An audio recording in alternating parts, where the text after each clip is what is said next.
In example 7, we have a function f of xy equals x cubed plus 2xy minus 5x minus y squared. We want to find and classify the stationary points of this function. We find the stationary points by solving for the first order conditions, and then we use the second order conditions to classify them. Our first order conditions are that the first partial derivatives are equal to 0. Del f del x is equal to del f del y is equal to 0.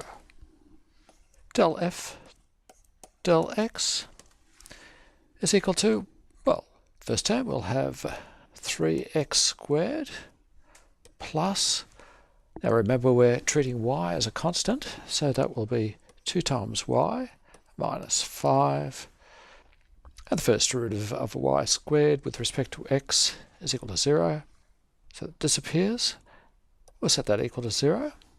Del f del y is equal to, well, the first derivative with respect to y of x cubed is 0, so we'll have 2x minus, again we're treating x as a constant, so the first derivative of the third term is 0, it'll be minus 2y. Set that equal to 0. Call those equations 1 and 2. Given equations 1 and 2, we want to solve for x and y. Well, from 2 we can see that x equals y. Now we can substitute that result into equation 1.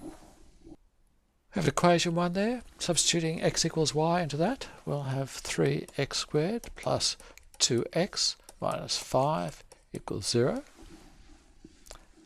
We have a quadratic. We can use our quadratic formula now to solve for x.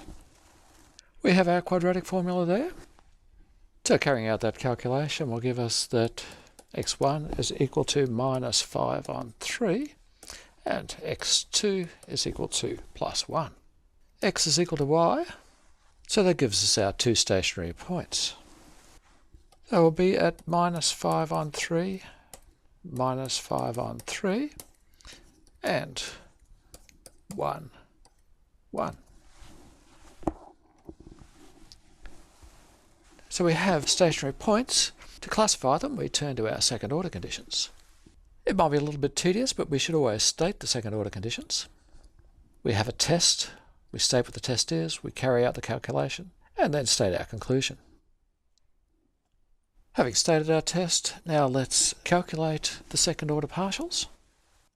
Del squared f del x squared is the derivative with respect to x of del f del x. That will equal 6x. Del squared f del y squared is the derivative with respect to y of del f del y. That will equal minus 2. And del squared f del x del y will equal to del squared f del y del x is equal to 2. When we're classifying stationary points, it's probably easiest to use a table. We can easily fill in the b and c values. So c was minus 2, b was plus 2. A, del squared f del x squared, is 6x. 6 times minus 5 on 3 is minus 10. 6 times 1 is 6. So now we have a, b and c. For our first stationary point, we have ac minus b squared is equal to plus 16. For our second stationary point, 1, 1, ac minus b squared is equal to minus 16. We know that if ac minus b squared is negative, we have a saddle point. So 1, 1 is a saddle point. For minus 5 on 3, minus 5 on 3, ac minus b squared is positive. Both a and c are negative, so we have a local maximum. At the end of a problem, we should always write out the conclusions. So, minus 5 on 3, minus 5 on 3 is a local maximum. Point 1, 1 is a saddle point.